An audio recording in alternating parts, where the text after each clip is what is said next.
Bom, o que eu vou trazer para vocês, né, o comportamento de farmacose do médico homeopata da experimentação de substâncias medicinais simples. É uma síntese de uma dissertação que eu fiz para a conclusão do meu curso de formação de especialistas docentes no Instituto Mineiro de Homeopatia e tendo como meu orientador o professor Dr. Antônio Carlos Gonçalves da Cruz, que está presente aqui.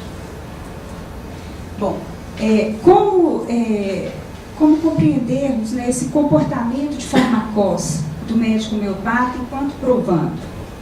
Então, os caminhos que eu fui desvendando para chegar a isso, né, foram os seguintes. O laboratório, vamos ver se eu aprendo a mexer com isso aqui. O laboratório de psicologia experimental de autopatogenesias do IMH, que já foi falado, né, a Mônica ontem falou para vocês, para a gente disso aí, em que a importância era o quê? Os registros disponibilizados pelos experimentadores, né, e as discussões que a gente tinha em busca da virtude curativa dos medicamentos experimentados e também uma busca de uma compreensão dos fenômenos que ali estavam ocorrendo, né, naquela vivência de experiência que a gente estava passando ali, né.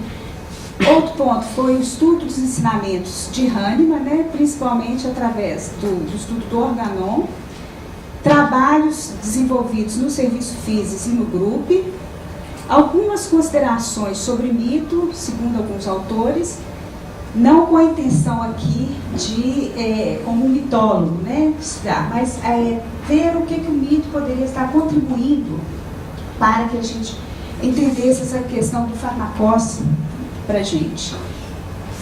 Aí nós chegamos no mito do Édipo, também algumas interpretações de alguns autores, a pesquisa histórica e mítica do farmacose e a leitura dessa tese aqui, de farmacose fenômeno, Mary Moore, Sydney, 2004, que é uma farmacologista, e ela defendeu essa tese no seu doutorado de filosofia. Depois eu vou falar alguma coisinha. Tá? Do laboratório, então, eu não vou me deter, porque já foi falado ontem, né? O parágrafo, né? Aqui só realmente citar novamente, parágrafo 141, eu compreendo como um parágrafo nobre para a gente, né? Muito importante. E um grifo aqui meu, né? Quer dizer, ele sabe com toda a certeza o que ele percebeu em si mesmo. Quer dizer, ele vai experimentar o medicamento em si mesmo e ele vai conhecer o medicamento com a sua própria verdade, porque é ele que está sentindo. Aqui só citando os trabalhos desenvolvidos ao longo dos anos no serviço físico e no grupo. E o destaque aqui seria para o trabalho do Antônio Carlos, a Lei da Autopatogenesia, em 1999, que é considerado como um marco importante para esses trabalhos que têm sido desenvolvidos no Instituto. Então, eu vou falar alguma coisinha, algumas considerações sobre o mito, né? Segundo o dicionário, né, mito é um relato de uma tradição oral, geralmente protagonizado por seres que encarnam, sobre a forma simbólica, as forças da natureza e os aspectos gerais da condição humana.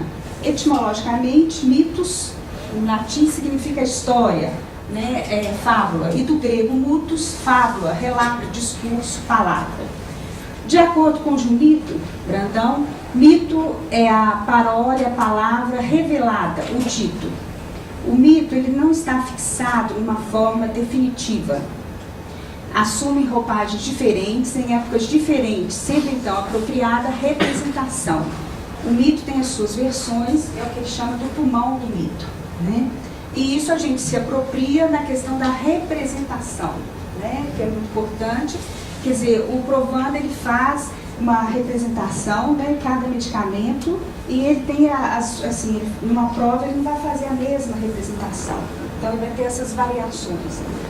Longe de ser uma fabulação vã, o mito, né, ele é, ao contrário, uma realidade viva, a qual se recorre incessantemente.